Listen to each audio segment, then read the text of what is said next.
Hi student, welcome to Vidya Academy YouTube channel. This is Girdhar Sahu, faculty for mathematics. इस learning video में हम pair of straight line का first exercise start करने वाले हैं। Exercise start करने के पहले हम एक नज़र बेसिक कंसेप्ट पे डालते हैं। चलो आइए देखते हैं। स्टूडेंट, जैसे कि आप लोगों ने 9th और 10th स्टैंडर्ड में पढ़ा है linear equation in two variable x and y, तो उसका जनरल इक्वेशन क्या था? ax plus by plus c equal to 0। और ये जो इक्वेशन है general equation linear equation in two variable, इस यही इक्वेशन रिप्रेजेंट करता है लाइन की इक्वेशन को। ठीक है, तो this is the general form of equation of line.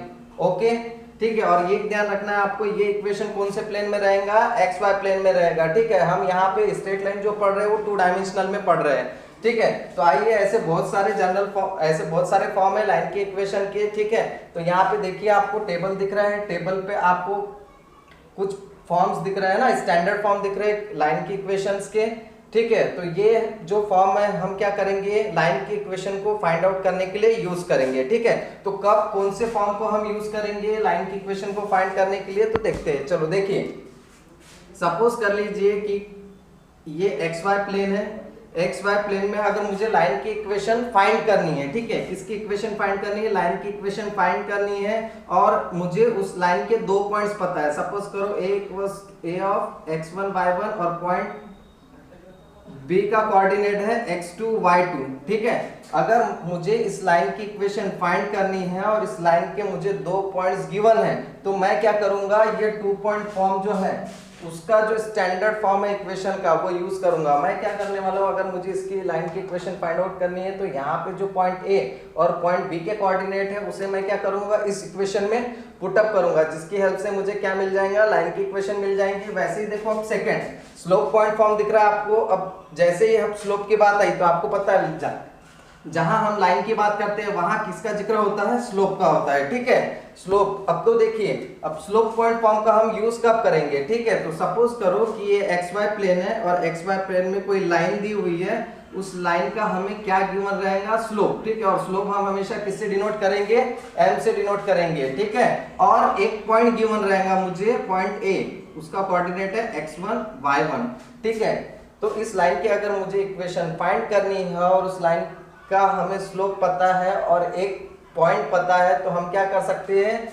इस लाइन की इक्वेशन से, इस लाइन, ये जो स्टैंडर्ड फॉर्म है ना, slope point form of equation of line, इसकी हेल्प से हम क्या कर सकते हैं? लाइन की इक्वेशन फाइंड आउट कर सकते हैं। उसके बाद देखिए, थर्ड है स्लोप इंटरसेप्ट फॉर्म। ठीक है, स्लोप इंटरसेप्ट फॉर्म, ध्यान दो इधर। ठीक है, तो स्लोप इंटरसेप्ट फॉर्म का स्टैंडर्ड इक्वेशन क्या है? y = mx + c। ठीक है, तो इस इक्वेशन का हम यूज कब करते हैं? देखिए, ठीक है, सपोज करो कि ये लाइन की इक्वेशन है। ठीक है, ये लाइन है, ये लाइन का मुझे एक, यानी y एक्सिस को कट करने वाला, y एक्सिस पे कोई पॉइंट को कट कर रहा है, वो सपोज कर लो कि वो इस पॉइंट को कट कर रहा है 0 से। ठीक है, और ये लाइन का स्लोप मुझे पता है और इस लाइन का मुझे क्या निकालना है? इक्वेशन फाइंड आउट करना है। तो using this formula y = mx + c, हम क्या कर सकते हैं? लाइन की इक्वेशन को फाइंड कर सकते हैं। उसके लिए हम क्या करेंगे? हमें गिवन क्या दिया रहेगा? m की वैल्यू दी रहेंगी, m मतलब स्लोप, और y इंटरसेप्ट दिया रहेगा।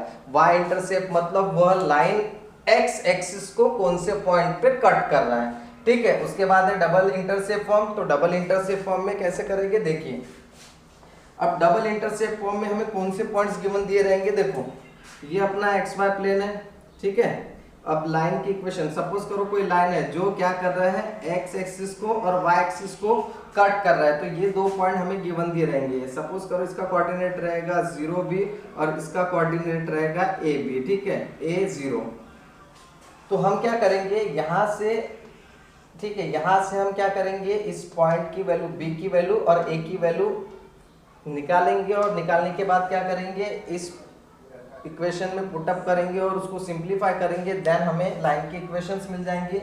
अब बात करते हैं जनरल फॉर्म। ठीक है, तो मैंने स्टार्टिंग में ही आपको बताया कि linear equation in two variable 9वीं 10वीं क्लास में हमने पढ़ा था, जिसका जनरल फॉर्म था ax + by + c = 0। और यही इक्वेशन क्या रिप्रेजेंट करता है? लाइन की इक्वेशन को रिप्रेजेंट करता है। ठीक है, अब लाइन की इक्वेशन को रिप्रेजेंट करता है, तो अब देखिए कुछ नोट्स लिखा हो मैंने, ठीक है। पहला नोट देखो, ठीक है, for the line ax plus by plus c equal to 0, ठीक है। ये क्या है, जनरल फॉर्म है किसका, लाइन की इक्वेशन का, ठीक है। तो अब ये लाइन की इक्वेशन है तो इसका क्या होगा, लाइन का स्लोप होगा।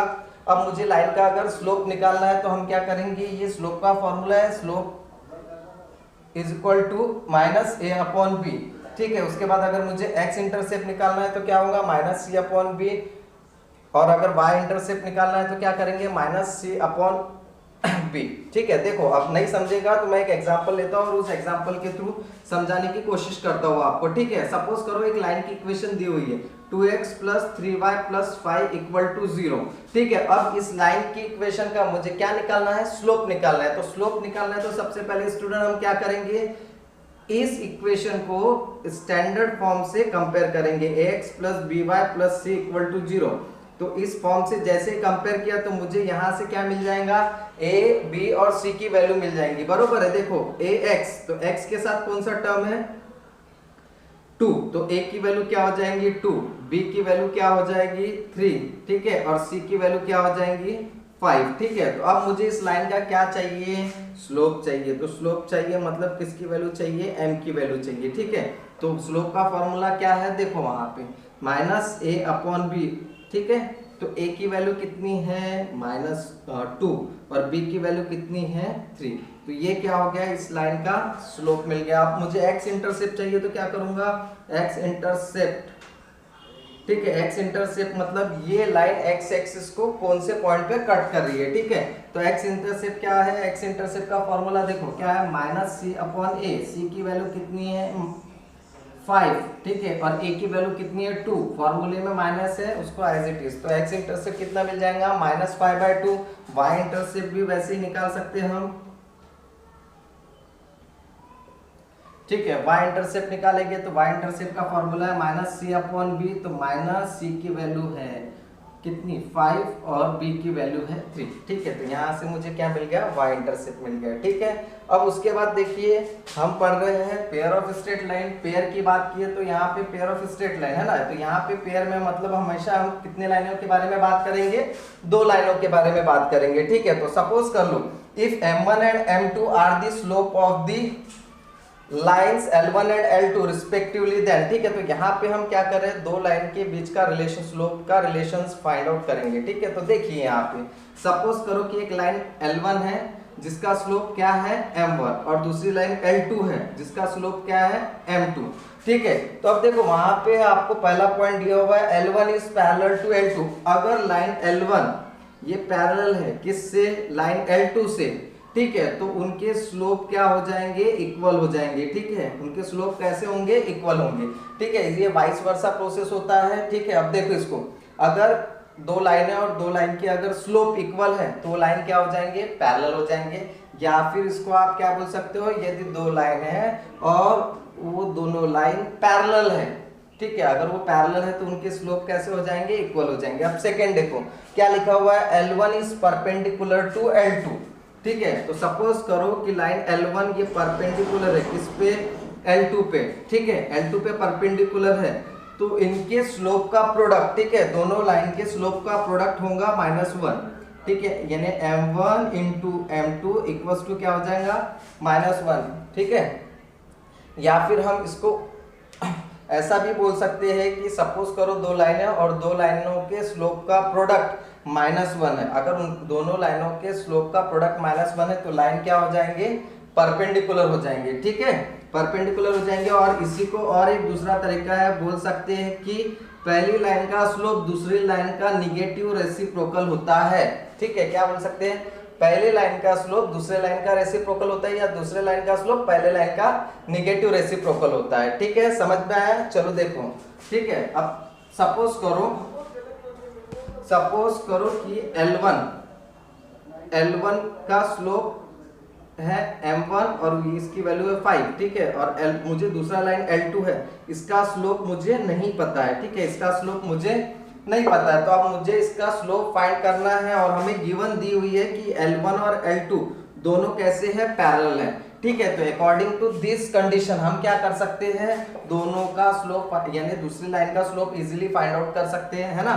मुझे L1 का स्लोप दिया हुआ है कितना है 5 और L2 का स्लोप पता है क्या, मुझे नहीं पता है, निकालना है ना, ठीक है। लेकिन हमें गिवन कंडीशन क्या दी हुई है, दोनों लाइन कैसे है, पैरेलल है, और दोनों लाइन पैरेलल है तो दोनों के स्लोप कैसे होंगे, इक्वल होंगे, है ना। यानी क्या हो जाएगा, m2 की वैल्यू भी क्या हो जाएंगी, m1 is equal to m2, but m1 की वैल्यू कितनी है 5, तो m2 भी कितना हो जाएगा 5, ठीक है। अब वही अगर दूसरी कंडीशन की बात करता हूँ, सपोज करो कि मुझे L1 का स्लोप दिया है 5, ठीक है, और L2 का स्लोप मुझे क्या करना है, फाइंड आउट करना है, ठीक है। और इनके बीच का रिलेशन दिया हुआ है कि L1 और L2 क्या है, एक दूसरे, ठीक है, L1 L2 से क्या है, परपेंडिकुलर है, तो परपेंडिकुलर है तो बताया ना मैंने, क्या करेंगे, एक तो ऐसा बोल सकते हैं कि दोनों के स्लोप, दोनों लाइन के स्लोप का प्रोडक्ट क्या आना चाहिए -1, या फिर दूसरा तरीका बताया कि एक लाइन का स्लोप दूसरे लाइन का क्या होगा, निगेटिव रेसिप्रोकल होगा। निगेटिव रेसिप्रोकल होगा तो देखो पहली लाइन का स्लोप कितना है 5 है, दूसरी लाइन का स्लोप निकालना है, बट ये दोनों लाइन एक दूसरे से कैसे है, परपेंडिकुलर है। अब परपेंडिकुलर है तो पहली लाइन का स्लोप 5 है, तो ये जो लाइन L2 है इसका स्लोप क्या होगा, निगेटिव रेसिप्रोकल होगा, है ना, निगेटिव रेसिप्रोकल होगा, मतलब 5 का निगेटिव रेसिप्रोकल क्या होगा, -1/5, समझा, निकल गया यहाँ पे स्लोप, ठीक है। अब उसके बाद आइए एक्सरसाइज सॉल्व करने के पहले पेयर ऑफ स्ट्रेट लाइन का जो फर्स्ट हमारा टॉपिक है, combined equation of two lines, ठीक है। इसी पे मैं बताऊंगा आपको कि पेयर ऑफ स्ट्रेट लाइन किसे कहते हैं, ठीक है। चलो देखो, तो combined equation of two lines दिख रहा है ना, देखो an equation which represent two lines is called the combined equation or joint equation of those two lines. The combined equation of the lines L1 equals to 0 and L2 equals to 0 is L1 into L2 equals to 0। बहुत ही simple है, ठीक है। क्या बोला है, combined equation मतलब, combined equation मतलब ऐसा इक्वेशन जो दो लाइनों को रिप्रेजेंट करेगा, ठीक है। चलो देखो, तो सपोज कर लिया मैंने एक लाइन की इक्वेशन ले लिया L1 इक्वल्स टू 0 और दूसरे लाइन का इक्वेशन ले लिया L2 इक्वल्स टू 0। कितनी लाइन है यहाँ पे, दो लाइन है। अब मुझे क्या निकालना है, ये दोनों लाइन का कंबाइंड इक्वेशन निकालना है, तो बहुत ही सिंपल है, क्या करूंगा, दोनों का प्रोडक्ट ले लूंगा, L1 into L2 equals to 0, ठीक है। चलो आइए स्टूडेंट देखते हैं इसको हम एग्जाम्पल के थ्रू, ठीक है। एग्जाम्पल के थ्रू कैसे देखेंगे, देखो सपोज करो कि एक लाइन की इक्वेशन ले लिया मैंने 2x + 3y = 0, ठीक है, और दूसरे लाइन की इक्वेशन ले लेता हूँ 2x + y = 0, ठीक है। दोनों इक्वेशन, अब ये दो लाइन है, अब ये दो लाइन का मुझे क्या निकालना है, कंबाइंड इक्वेशन निकालना है। तो क्या करूंगा, दोनों को क्या करूंगा, दोनों इक्वेशन का प्रोडक्ट लूंगा, मतलब मैं इक्वेशन 1 को मल्टीप्लाई करूंगा किससे, इक्वेशन 2 से, तो क्या हो जाएगा, देखो यहाँ पे 2x + 3y into 2x + y = 0, ठीक है। अब ये है, अब इसको क्या करेंगे, हम सिंप्लीफाई करेंगे। तो देखो यहाँ पे जो फर्स्ट टर्म दिख रहा है 2x, इसको क्या करेंगे, सेकेंड ब्रैकेट से मल्टीप्लाई कर देंगे, 2x into second bracket 2x + y, ठीक है। उसके बाद सेकेंड टर्म है +3y, तो +3y को भी क्या करेंगे, सेकेंड ब्रैकेट से मल्टीप्लाई कर देंगे, 2x + y = 0। अब इसके बाद ये 2x को क्या करेंगे, ब्रैकेट के अंदर ले जाएंगे, मतलब 2x को पहले मल्टीप्लाई करेंगे 2x से, फिर 2x को मल्टीप्लाई करेंगे +y से, ठीक है। तो क्या हो जाएगा, ये पहले इससे मल्टीप्लाई करेंगे फिर इससे, यानी 2x into 2x plus 2x into y, ठीक है, प्लस अब क्या करेंगे, 3y को किससे मल्टीप्लाई करेंगे, 3y into 2x plus 3y into y = 0, ठीक है। तो ये क्या हो जाएगा, नंबर को नंबर से मल्टीप्लाई करो, वेरिएबल को वेरिएबल से मल्टीप्लाई करो, ठीक है। तो 2 into 2 4, x into x x² plus, ठीक है, 2x into y xy plus 2 3 6 y into x xy plus 3 as it is y into y y² = 0। अब देखिए यहाँ पे दोनों कैसे है, लाइक टर्म है या फिर सिमिलर टर्म बोल सकते हैं, ठीक है। तो लाइक टर्म है तो क्या होने वाला है, 2xy प्लस 6xy क्या हो जाएगा, 8xy, और ये 4x² प्लस 3y² = 0। ये क्या मिल गया मुझे, कंबाइंड इक्वेशन मिल गया, ठीक है। कंबाइंड इक्वेशन मिल गया और ये जो इक्वेशन है क्या रिप्रेजेंट कर रहा है, दो लाइनों को रिप्रेजेंट कर रहा है, और दो लाइनों को रिप्रेजेंट कर रहा है तो इसी को हम बोलते हैं पेयर ऑफ स्ट्रेट लाइन। ठीक है, आइए तो